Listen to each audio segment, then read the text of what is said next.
Good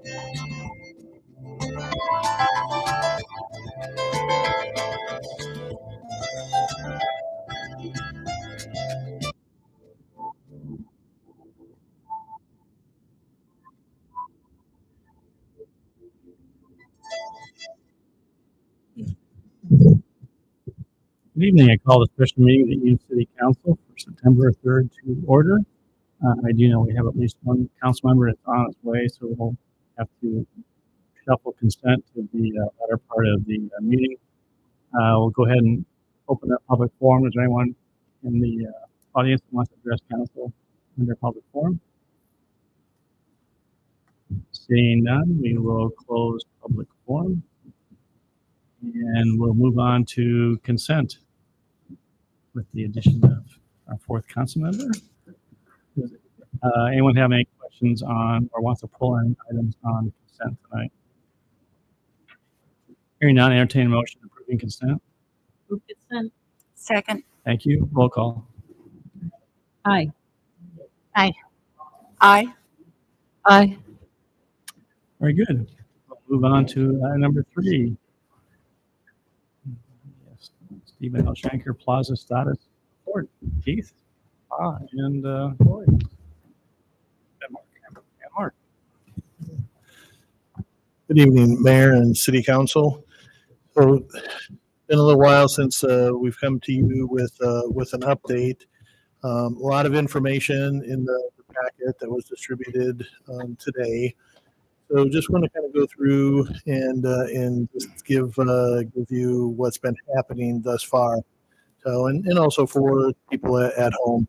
So, at the July 9th, council meeting, we did bring to your attention for one of the major delays that we've had with the project has been related to the ice skating ribbon. And there was agreement among city staff, Confluence, and Henkel Construction, that the surface was unacceptable, for a variety of reasons. Staff report also outlined, 2 options that have been given to remedy that situation. One was to remove and replace the ice skating ribbon. And the other one that Henkel had proposed was a series of copies from Euclid Chemicals, and with that, so at that point, city staff and Confluence agreed that we did not have the concrete expertise to make a decision. So council did direct staff to hire a concrete expert. And at that time, we had asked Henkel about partnering and hiring a concrete expert. And we're not interested in that at that time. So we did, since that July 9th meeting, we did contract with a concrete expert, and that person did evaluate the ice skating ribbon and, the Euclid products proposed by Henkel. The expert's findings, were verbally shared with staff, and then we captured them in a letter that was sent to 3 individuals with Henkel Construction on August 15th. In a summary of the findings, these are all in the council action form, but regarding the surface itself, the inconsistent finish, various burnt baths, voids, ripples in several areas that kind of suggested that concrete settled underneath those. Some of the tubing, considerable variation in the burn finish, safety concerns due to extremely rough areas, and knowing that people will be barefoot in the warmer months, specifications that followed that were brought to Henkel and everything, ICE's attention during the pour. Not sure if there's an inch and a quarter of concrete over some of the ice rink refrigerant piping. And then also noted that there is wire mesh that has protruded through the surface of the concrete. So that was all listed in regards to the surface. The city's expert, concrete expert, also we mentioned in the letter that the expert did reject the proposal for the Euclid Chemicals. And there's a number of reasons for that. I'm not going to go through all of those. Those are in the council action form as well, but did let them know that. So the letter also explained that just rejection of the proposed system does not mean that the city was not um, open, to other ideas. But if the general contractor Henkel wanted to propose other repair methods, that the city would consider those. And with that, we did state in the letter that was sent by Mark that it did need to, if they had some ideas, they needed to hire an engineer who was licensed in the state of Iowa and had considerable experience or expertise in material science and design of concrete repairs. We did ask them that they respond to us no later than August 31st. So they did respond in an email to us on Friday, and uh, information. There were 6 documents that they supplied. They did hire an engineer, Staley is his last name, and did one of the documents to kind of show his experience. And then he had an engineering investigation and evaluation report, which went through his findings in regards to the concrete. And one of his initial statements in that engineering report, did mention that the surface was unacceptable.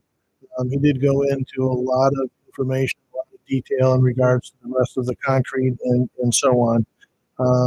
But then there were 4 documents related to some of the products that he was suggesting. So there were four four options that he gave. I'm not going to go through all of those 4. We have not had an opportunity to sit down with our concrete expert. The expert has not had an opportunity to really look through the material, so I think it'd be premature for us to really go through and give you an in-depth proposal or even some type of recommendation, at this time. But those are listed in that report. One of the other things that we did express in the letter is the concern about the work quality and progress towards completing, the information and completing the project. And on July 17th, Henkel did provide city staff with an expected project completion, and we have been talking to them about everything else except the ice skating ribbon. And on July 17th, gave us that schedule and had the project, all the other items being completed by October 1st. So I know we've all noticed that there are times when nothing has been happening. In the letter, Mark did express the city's concern, the city council's concern for getting the work done and meeting that. And in fact, it's imperative that the schedule be met, and the general contractor needs to take steps to ensure the schedule is met. Today, Henkel did give us an updated schedule, and now they have a scheduled completion date as October 18th. So 18 days later than what we had stated in the letter. The biggest concern that staff has regarding that schedule is they have landscaping now being proposed for, I think it's October 9th through the 18th that they have done. So did speak with Confluence in regards to the planting and so on. And with that, Confluence did say that the specs do say that deciduous trees, I'm trying to find my note here, that deciduous trees could be planted up through November 15th. That's what's indicated in the specs. Evergreens could be planted up through October 15th, which is what's in the specs as well. There are no specs for the turf, but SUDAS, which most installers follow, so on, SUDAS says September 30th. Is the last day that grass should be planted. And we did check with the Iowa State University Extension, and just looked at them, and they also their window for planting in the fall is generally August 15th to mid-September. In central Iowa, you could go as late as late September to plant, so that kind of ties in with SUDAS, what their issues are, that what they propose. So with this, you'll see three alternatives with it. Alternative one, council could select one of the four options that is proposed by Henkel's engineers, ready to remedy the surface deficiencies. Um, could reject all of the options by Henkel's engineer and direct Henkel to remove and replace the entire skating ribbon. And both of those alternatives, you say, at no cost to the city. Or alternative three, which is what the city manager is recommending, is to direct staff to share Henkel's engineers' investigation and evaluation report with the city's consultant in order for him to review the report, provide comments regarding the findings of the report, as well as a recommendation regarding how to proceed. So, I don't know if you have anything to add to that. Otherwise, if there's any questions, be glad to answer them. Corey, anything like Mark? Questions? On the revised schedule, I see install remaining ice equipment and ice equipment testing as occurring in October. Does that mean that whatever we decide about the ribbon will occur before October 6th? They had that in their schedule, if I remember right. They had that in the last schedule as well. And what we've talked to them about is doing no testing until we get something figured out and we give approval. So I know they have those dates in there, but and we got this today. We have not had any conversation with Henkel just to address any of the concerns or anything that we saw in there. The other thing is just an observation, and that is that it seems odd that the first two options that the engineer recommended involve grinding. But it seems like if you have places where the rebar or whatever the reinforcement is showing, that grinding would only make that problem worse. So in some of the options, that they had, and I think option one might have just been grinding until you get to a uniform surface, which obviously is a concern, because if we have a bird bath that's 3/4 of an inch deep and you have to grind to that, now we may have a lip, and or you grind to the colored concrete on the side, and you still have bird baths. And some of the options were, filling those low areas and so on. That is a concern, and I'm sure that our concrete expert will share, that as well. And that was a concern that he had previously, is not knowing exactly where that tubing is. Is it at an inch and a quarter below the surface? Is it at 3/4 of an inch? Is it even less? So that is a concern, and I'm not sure how we can determine. They did do GPR, but the tubing is very difficult to pick up from penetrating radar. So that's going to be difficult, and I think staff agrees with you, Gloria, that is a concern. The other thing that I noted in reading through the engineer's report was what I think is an interesting observation that perhaps our consultant will agree with, and that is, if we tear it out, there's no guarantee that we will not end up with something that cracks. which apparently is not an issue with what we've got now, according to their consultant. And I hadn't really thought about the fact that we could end up with something that has other problems that might be equally or more significant than what we've got now, although I'm not sure how you have more significance than what we have now. Yeah. And I think in the July 9th report, that was one of the things about remove and replace, is that a pro is that we could get exactly what we expect and what we looked for and what we wanted. The con of that is there's no guarantee that we're going to get something what we expect. It could wind up something as we have right now or worse. So, yes, that is a good observation. Other questions? I just wanted to confirm that as we're getting this timeline, that they have been thinking about what things may be in places where, as work is being done on ice rink, will not be impacted. Like we're not putting in landscaping somewhere where they're going to need to drive a truck, or putting grass somewhere that's later going to be torn up. So I'm just confirming that those things have been thought about as part of the timeline that we've asked them to meet. I did talk to the site supervisor. So their plan is to finish the entire site if they don't have an answer on the ice, except for there's an existing driveway on Clark Avenue. So that will stay. That was supposed to come out and put curb back. They'll leave that. So they would go over kind of a grass area if they had to remove and replace.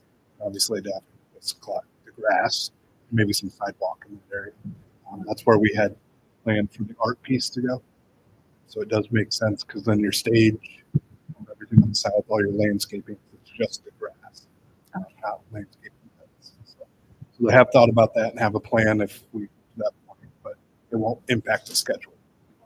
Thank you. Yeah, and I think one thing too that, and if you looked out there, you saw that the turf and the inside of the ice skating ribbon has been installed, the synthetic turf, and at one point we had indicated that we didn't want that installed until we had an answer, but again, talking with their site supervisor indicated that they're trying to get everything finished, like Corey said, and they will protect everything that they need to once they do that remaining work on the ice ribbon. Thank you. Other questions?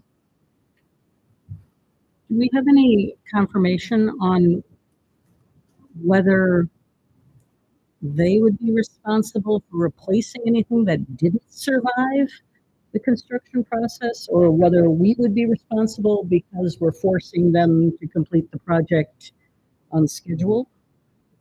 No, Maybe that's a Mark. Yeah, I question. think originally when we had asked them to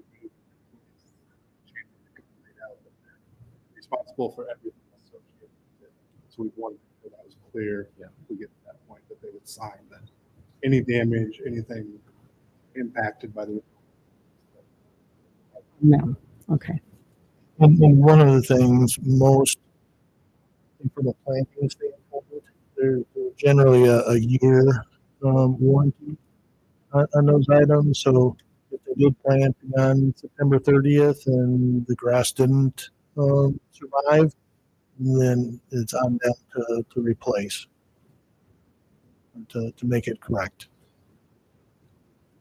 Just a point of clarification, we're not necessarily setting a construction schedule. They're supposed to be done according to the report by when? When was the contractual completion date? Well, the contractual completion date was June 30th of 2023. Mhm. So we're already almost a year and a half past that. And the reason for October 1st in the letter was, Well, when they gave us a schedule in the middle of July, they said that they would get everything done by October 1st. so the So contract that's at the October 1st, just a correct. clarification that or not necessarily, they're way past the contractually required completion date. And they showed October 1st. Correct. Yep. said they could have everything done by. So we were just holding up to that. When there's both seed and sod going in over there, according to the drawings, correct?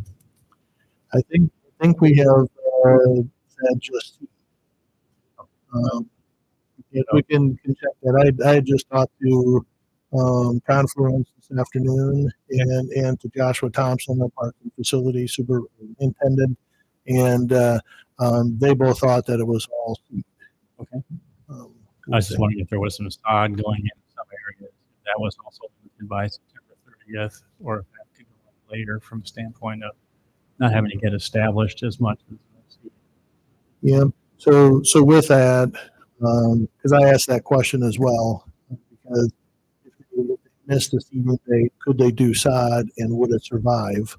And um, with Confluence should say that they have a number of contractors that will put sod down well into October, and if the weather is conducive and they can get it watered and everything, it can take. Um, Confluence also said that they've seen contractors put sod down even once frost has happened, and still have had some success. So that is an option. The downside of that, though, is we have spec rescue. That's what we've been putting in our park system. It's sun tolerant, it's shade tolerant. It's really been a good seed, good grass in the park system for us. And to get sod in tall fescue is probably going to be almost impossible. Most sod is bluegrass, and we really didn't want to put bluegrass over there. So just reference around City Hall when we took out the buffalo grass and replanted, we put the tall fescue. So that's what you're seeing around City Hall right And are they, do they give a conflicts, talk about a schedule when, when repairs could be implemented, or is it more or less waiting for an answer and then they'll come back with that? now. So with that, when Henkel did submit the report and all the information to us on Friday, they did request that there'd be a meeting with city staff, concrete expert, by September 6th, which is Friday. This Friday, we're not sure if our concrete expert, that gives him enough time, to review it. Then they had requested that the city give them a decision, give April decision by the 13th, which is from Friday. And, and then if they get a decision by the 13th, then I think they felt good if the city picked one of those four options in the report, that would have that done by November 1st. So I'd like to jump in if I could take us back to the slab. So three of these four options involve grinding. What happens to the aesthetic appearance of this slab? You see sidewalks, for example, where the sidewalk segments are uneven and it's ground down to bring compliance. It doesn't look as good. And so if we have this system of grinding, are we going to see a very unpleasant aesthetic on this slab of concrete? What you're going to see is, so with concrete, and Ray probably could speak to this better, but there's always that the top of the concrete. It's kind of consistent, smooth. You're going to grind or shot blast, any of those types of things. What you're going to do is you're going to expose all of the aggregate. So you will see kind of concrete with a lot of rocks, and the rocks will be smooth from the grinding. But that's the look, and in their engineer's report did talk about that in some cases in one of the options where they're filling the row spots, it's very important to try to get a color match, to things. But I think there'll be some inconsistencies. These are some of the questions that we don't have answers to yet. But would you agree with that? Yeah, it'll end up more exposed aggregate levels. There may be areas where, say, you just grind, maybe the original surface can stay because of elevation. Barely in that section, other area a little bit more. So yeah, it won't be. You've probably seen roads too. Oh. I mean, grinding. Yeah. Pick up a little bit of variation. Like, But just to point of clarification though, that's for option 1 and option 2. correct. Option 3 and option 4 require grinding, but it's not. That's just a preparation. And then there's additional coating systems that go on top of it. Correct. Correct. Just 1 and 2. Yeah. So thank you for that clarification. So I'm concerned with a couple of things then on just the aesthetics. Our main concern should be on the final product, but I don't want to miss out on the fact that we want this thing to look nice and not look like it was sort of patched together.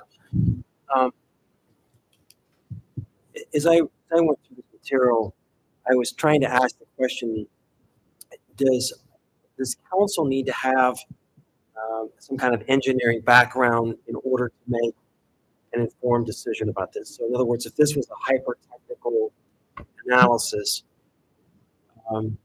then I think that tends towards referring this on to our expert and let them make the decision. But this feels very deja vu.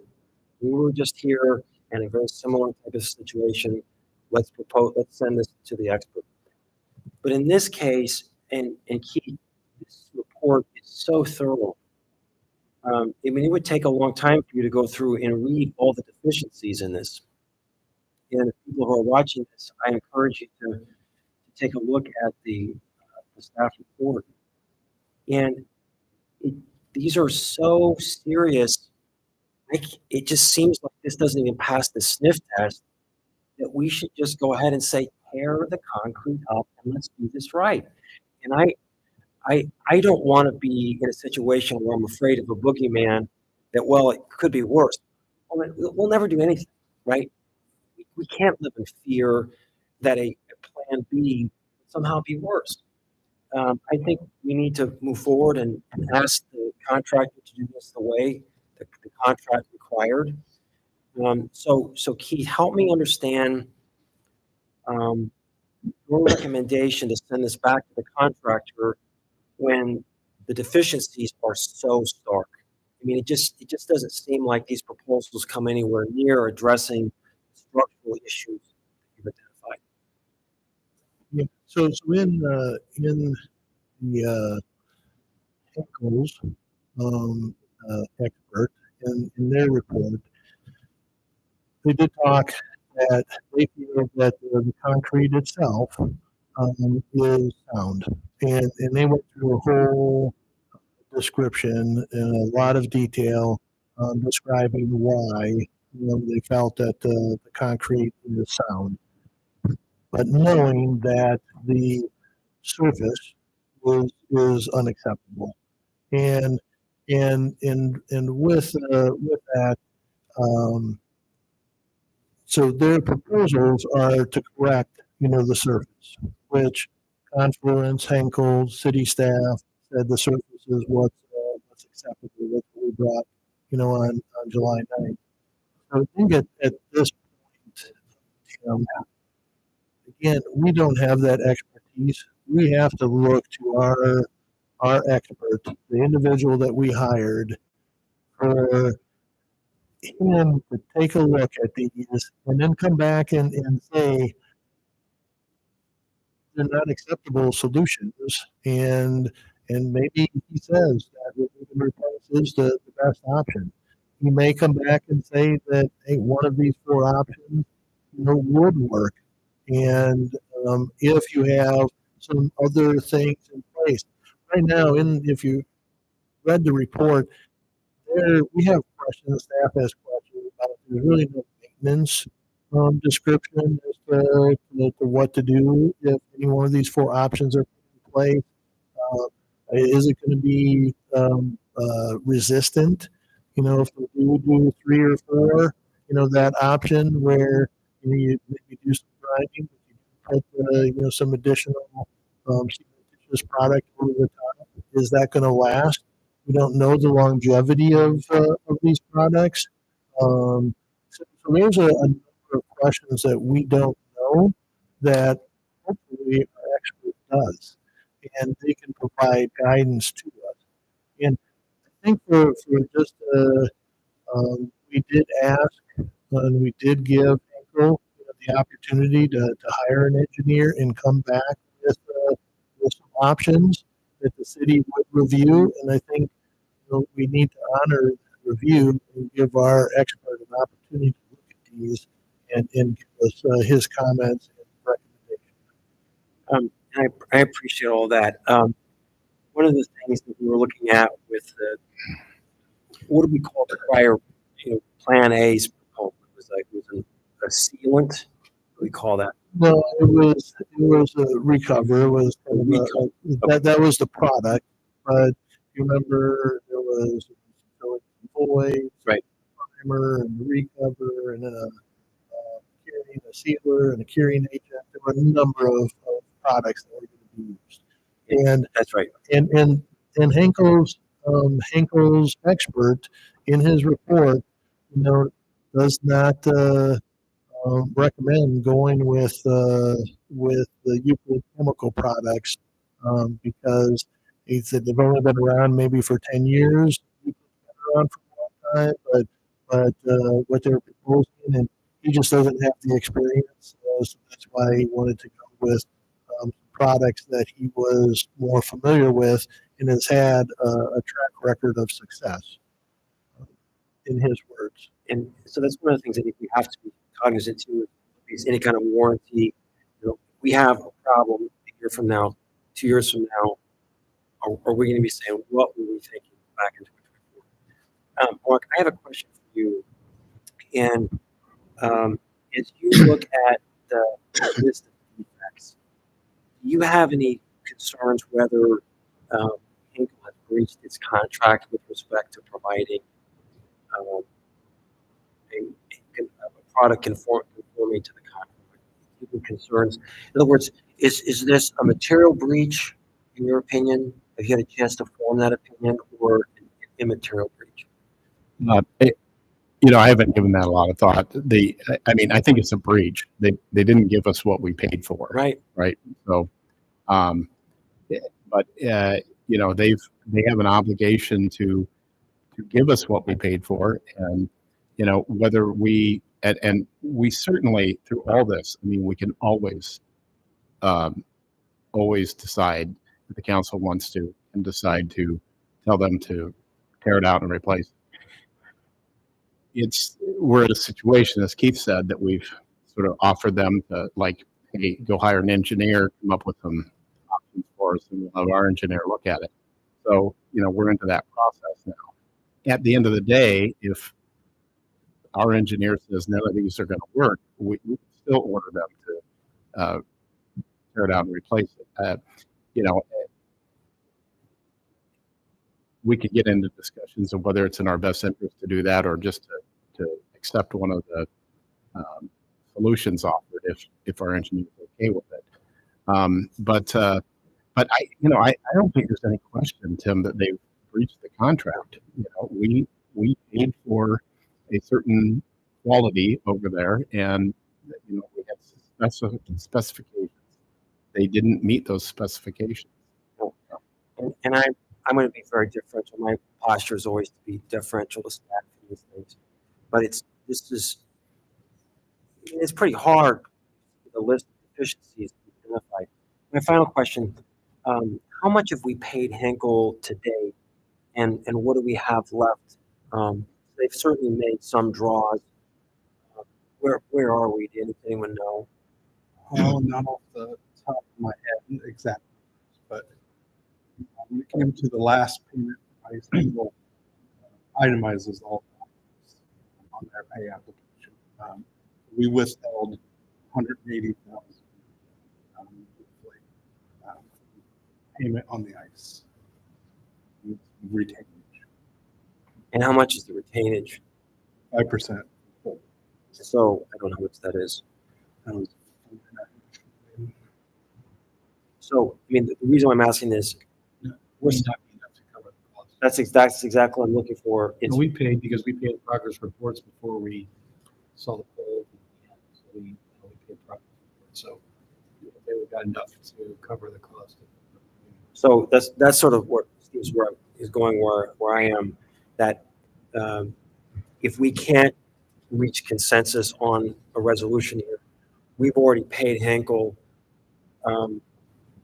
more than what the cost of tearing it out would be. Am I saying that right? You do, but remember we have performance bonds, all the contractors, subcontractors have performance bonds, and then there's usually claim all sorts of damages. Right. It might not be secured, Right. but there are different avenues that we'd approach a specialized attorney to give us advice on that. Okay. Thank you for the answers. I would encourage, I mean, I was frankly, they had 2 weeks to respond. I was just expecting the name of an expert.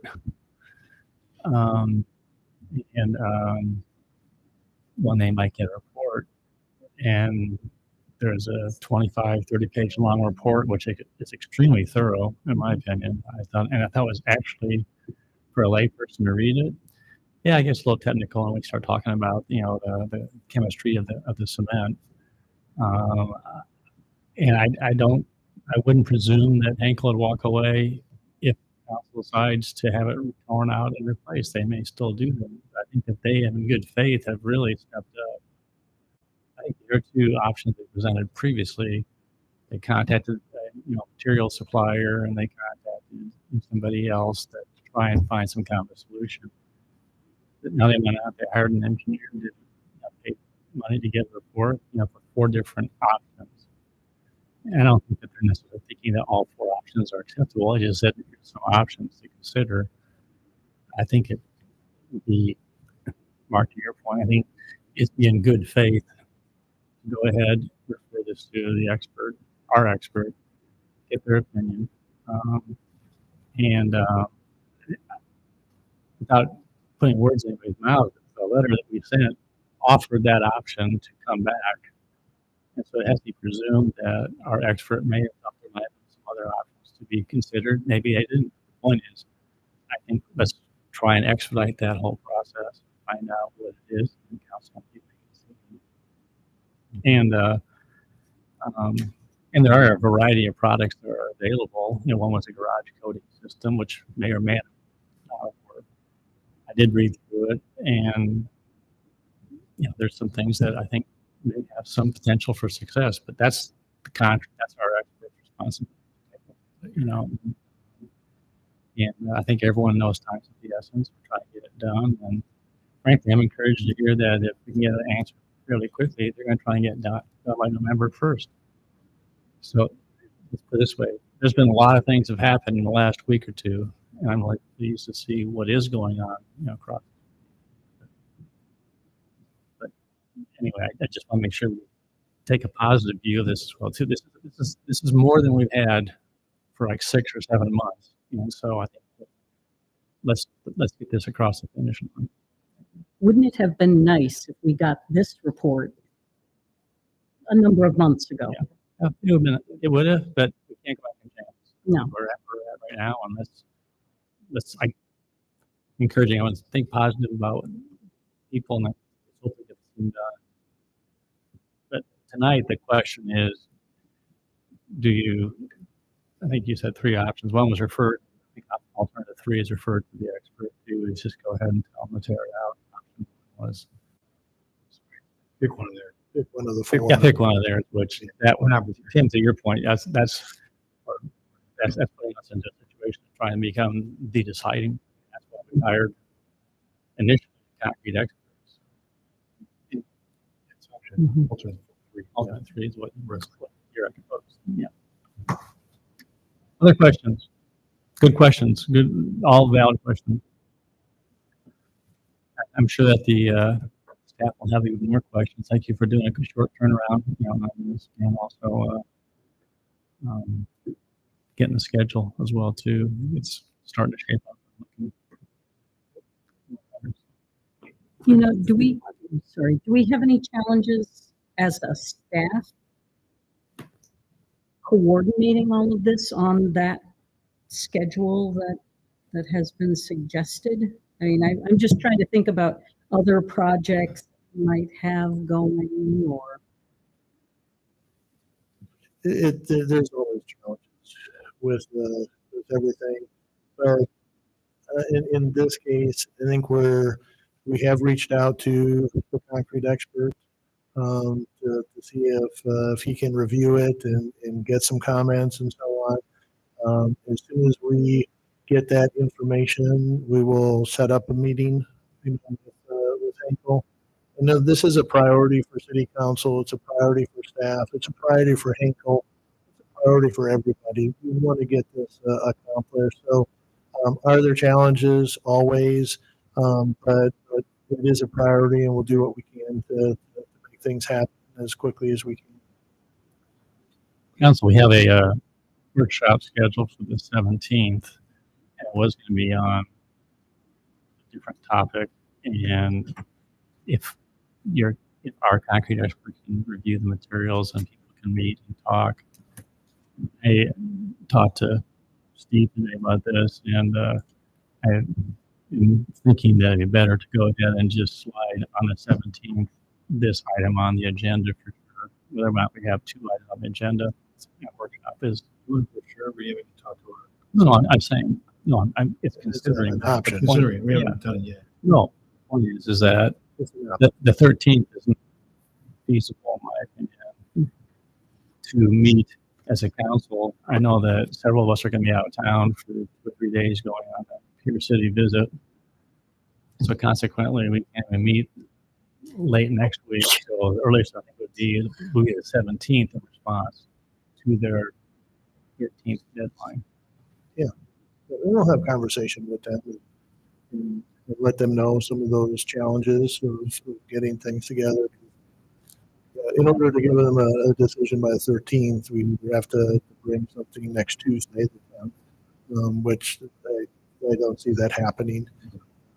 So 17 seems like a good option. I don't think that a couple days, I don't think they'll argue with that. Well, our letter said that within 2 weeks we would evaluate and have a response, and so the 17th would be 2 weeks from today. Yep. And I think that's why they selected the 13th. Keith, I have a question. So let's just play out the alternative that if the consultant says, thanks for these suggestions, but it needs to be torn out. Okay, so if we go that route, have you had any conversations at all with Henkel as far as a tentative? Can that still be done this fall? I mean, they're going to have to, I assume, find another contractor to come in and do this. So is that something that we could be done this fall, or is this going to be next spring? I think we put in our original report, it could be up to 2 years before they would even tear it out, because it'll go through the bond process.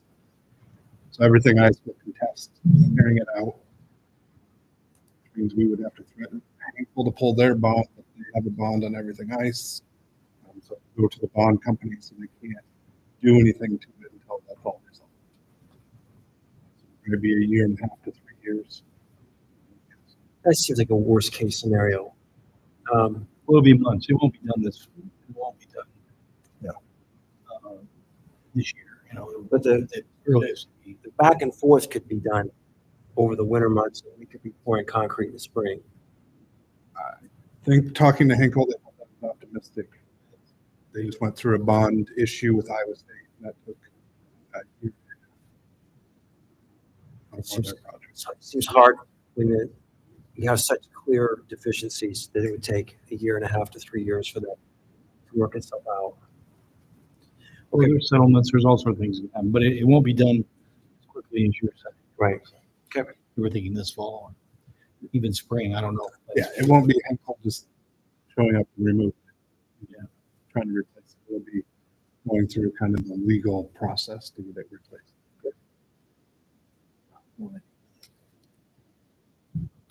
Other questions? All right, hearing none, I entertain a motion. Move alternative 3. Is there a second? Second. Okay, any further discussion? Those in favor of the motion, please say aye. Aye. Any opposed or abstaining? Motion carried. Thank you much. Thank you. All right, council comments. Brown, anything tonight? I don't think I do have anything. Yeah. I just wondered if we might get a list of the EV stations and where they're located that the city has sponsored, just so that we get an idea of the breadth, a map with where they're located. As we are extending into more areas of the city. And motion? Yes. There's a second? All right, those in favor say aye. Aye. Any opposed? Carried. For me. Aye. Nothing tonight. All right, very good. Entertain a motion to adjourn. Please adjourn. Those in favor say aye. Aye. All right, we're adjourned. Thank you.